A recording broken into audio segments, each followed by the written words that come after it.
Hello students, मैं हिमांशु आपके सामने लेकर आया हूँ आज एक और बहुत बढ़िया टॉपिक। देखिए, आज हम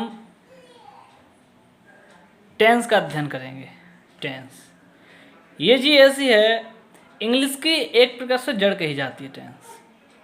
टेंस क्या है, होता क्या है, टेंस किया कैसे जाता है, ये सारे वर्णन आज की वीडियो में हम आपको बताएंगे। तो देखिए, सबसे पहले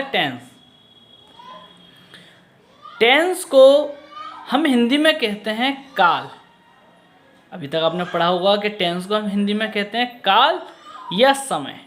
जो समय हमारा चल रहा है वो हमारा टेंस हिंदी में काल या समय कहलाता है। ठीक है, अब आगे बात यह है, प्रश्न ये आता है कि टेंस कितने प्रकार के होते हैं। तो देखिए, टेंस जो है हमारे 3 प्रकार के होते हैं। कौन कौन से? आपसे कोई भी यदि पूछता है कि टेंस क्या है तो आप बताएंगे टेंस को हिंदी में काल या समय कहते हैं। टेंस कितने प्रकार के होते हैं? तो टेंस 3 प्रकार के होते हैं। नंबर 1 प्रेजेंट टेंस, हिंदी में जिसे कहते हैं वर्तमान काल। नंबर 2 पास्ट टेंस, हिंदी में कहते हैं भूतकाल। नंबर 3 फ्यूचर टेंस, हिंदी में कहते हैं भविष्य काल। वर्तमान काल क्या है? पहला पॉइंट है वर्तमान काल क्या है। तो जो समय हमारा चल रहा है, मैं आपको पढ़ा रहा हूँ, आप पढ़ रहे हो, ये हमारा वर्तमान कहलाता है। भूतकाल जो हमारा बीत गया, 1 सेकंड पहले, 1 घंटे पहले, 1 मिनट पहले, जो भी समय हमारा बीत गया वो हमारा भूतकाल कहलाता है। फ्यूचर टेंस भविष्यकाल, जो हमारा फ्यूचर में आएगा, जो हमारा समय आने वाला है वो भविष्यकाल कहलाता है। ये चीज़ क्लियर होगी आपकी। अब ये कि इन तीनों टेंसों के कितने कितने भाग होते हैं, तो आप याद रखें कि इन तीनों टेंसों के 4 भाग होते हैं। ये तीनों टेंसों के हमारे 4 भाग होते हैं। कौन कौन से? Number 1 indefinite, number 2 continuous, number 3 perfect, number 4 perfect continuous. ये 4 प्रकार के हमारे भाग होते हैं। इस प्रकार से हमारे जो टेंस हैं 12 हो गए टोटल, कुल मिलाकर 12 टेंस हुए। Present indefinite, present continuous, present perfect, present perfect continuous, past indefinite, past continuous, past perfect, past perfect continuous tense. उसी प्रकार से फ्यूचर के हैं हमारे 4, future indefinite, future continuous, future perfect, future perfect continuous tense. लेकिन यदि आपसे कोई पूछे कि टेंस कितने प्रकार के होते हैं तो आपको 12 नहीं बताने, ये तो इनके अंदर के भाग हुए। आपको केवल ये बताना है कि टेंस हमारे 3 प्रकार के ही होते हैं। Number 1 present, number 2 past, number 3 future. यहाँ तक आपकी समझ में आया? कोई डाउट हो तो हमें कमेंट सेक्शन में बता सकते हैं। अब इससे आगे देखिए, टेंस में नंबर 1 पे जो आता है आपका प्रेजेंट इंडेफिनिट टेंस। तो ये टेंस हम बहुत अच्छे प्रकार से अब समझेंगे आगे। देखिए प्रेजेंट इंडेफिनिट टेंस, ये दिख रहा है प्रेजेंट इंडेफिनिट टेंस। हिंदी में से कहते हैं सामान्य वर्तमान काल। सामान्य वर्तमान काल, सामान्य यानी कि इंडेफिनिट, वर्तमान काल प्रेजेंट टेंस। तो कोई भी टेंस सही, तो सभी टेंसों में ज़रूरी होती है उनकी पहचान। जब तक आपको पहचान नहीं मालूम होगी आप कोई सा भी टेंस आसानी से नहीं कर सकते। पहचान देखिए, जिन हिंदी वाक्यों की क्रियाओं के अंत में ता है, ती है, ते हैं आदि शब्द आते हैं, प्रेजेंट इंडेफिनिट टेंस कहलाते हैं। आपको क्या बोलना है वो दोबारा सुनिए। ऐसा नहीं आप ये नहीं बोल सकते, ये आपने जो पढ़ा होगा इस प्रकार से पढ़ा होगा कि जिन हिंदी वाक्यों के अंत में, वाक्यों के अंत में नहीं होगा, वाक्यों के अंत में यदि इस प्रकार से आ जाए कि वह एक तोता है,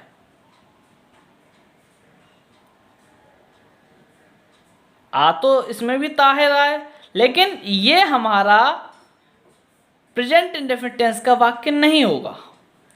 क्या रहा है? जिन हिंदी वाक्यों की क्रियाओं के अंत में, जैसा कि हमने आपको पिछली वीडियो में बताया था कि क्रियाओं के अंत में, क्रिया जो भी कार्य हमारे द्वारा किया जाता है। अभी मैं यहाँ लिखूँ मैं खाना खाता हूँ, मैं खाना खाता हूँ, तो मेरे द्वारा जो काम हो रहा है खाने का हो रहा है कि मैं खाता हूँ, तो इसमें जो ता है ती है ते हूँ जो भी अंत में आएगा वो क्रिया में ही जुड़ा होगा, वही हमारा प्रेजेंट इंडेफिनिट टेंस का वाक्य कहलाएगा। ठीक है, आगे देखिए इसके अब नियम पढ़ते हैं। पहला नियम है अफर्मेटिव सेंटेंस यानी कि साधारण वाक्य में एक वचनकर्ता के साथ मुख्य क्रिया की फर्स्ट फॉर्म में एस अथवा ईएस लगाते हैं तथा बहुवचनकर्ता के साथ केवल मुख्य क्रिया की फर्स्ट फॉर्म लगाते हैं। इसमें इज एम आर का प्रयोग नहीं होता, ये भी याद रखें, इसमें इज एम आर का प्रयोग नहीं होता, ना करें। इसमें केवल मुख्य क्रिया की फर्स्ट फॉर्म में एस या ईएस एक वचन के साथ और बहुवचन के साथ केवल मुख्य क्रिया की फर्स्ट फॉर्म लगाते हैं। जैसे वह आगरा जाता है, वह आगरा जाता है, सबसे पहले आप कर्ता लगाइए वह, ही।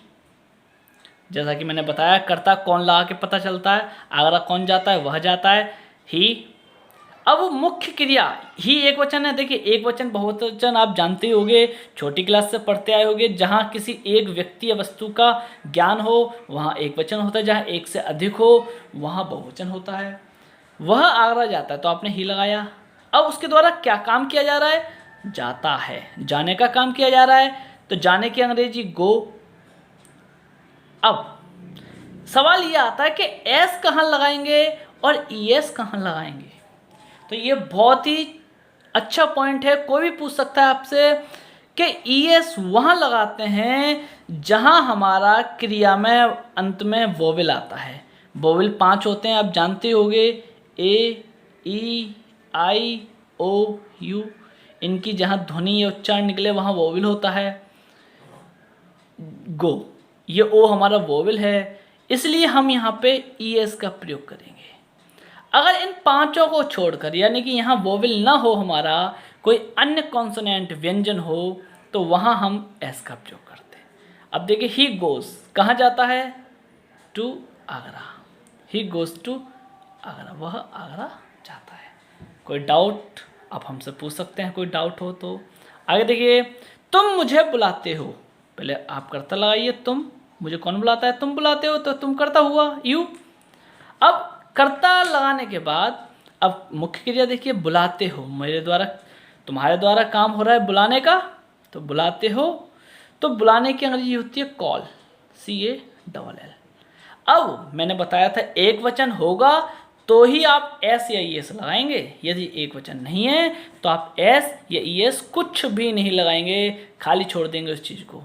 अब आगे देखिए तुम मुझे बुलाते हो, यू बुलाते हो, कॉल, किसे बुलाते हो, मुझे बुलाते हो, तो यू कॉल, वो हमने केवल क्रिया की फर्स्ट फॉर्म ऐसे के ऐसे ही रख दी, उसमें कुछ नहीं किया हमने।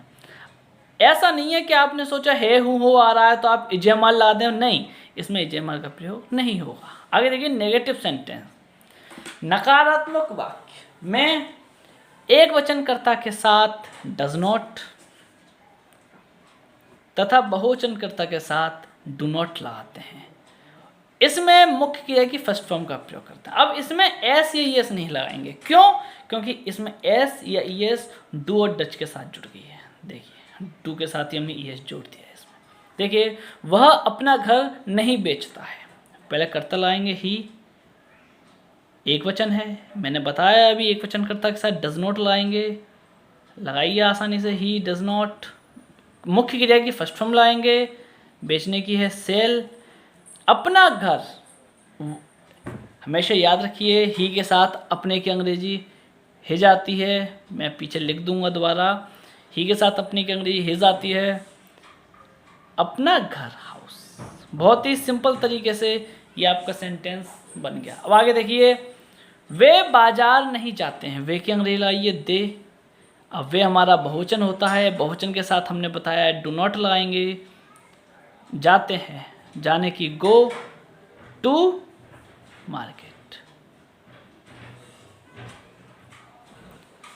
तीसरा नियम देखिए, इंटेरोगेटिव सेंटेंस में यदि क्या शब्द सबसे पहले आए तो कर्ता के अनुसार डू या डज सबसे पहले लगाते हैं। ये याद रखिए, मोस्ट इंपोर्टेंट है।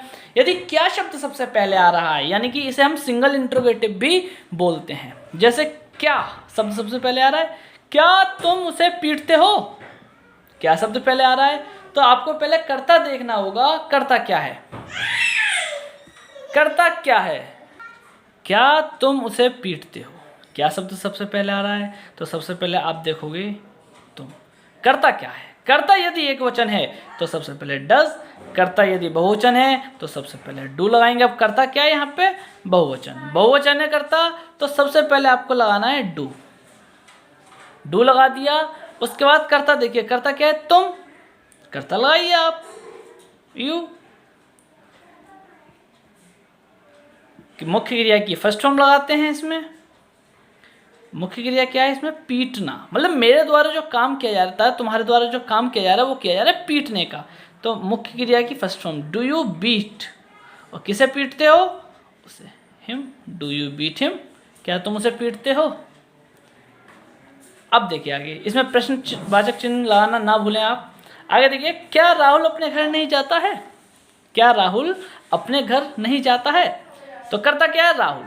राहुल कौन सा करता है, एक वचन है, राहुल है, किसी व्यक्ति का नाम है तो एक वचन होगा ही। तो देखिए सबसे पहले आपको लगाना है डस, डस, करता राहुल, डस राहुल। अब देखिए यहाँ नई शब्द आ रहा है, तो यहाँ पे तो था डू नॉट और डज नॉट साथ में लगाया था, पर हमेशा याद रखें जो नॉट आता है वो कर्ता के बाद ही आएगा। आप कर्ता से पहले नॉट का प्रयोग ना करें, गलत हो जाएगा आपका वाक्य। तो राहुल के बाद नॉट, इसके बाद आपकी क्रिया आएगी, मुख्य क्रिया।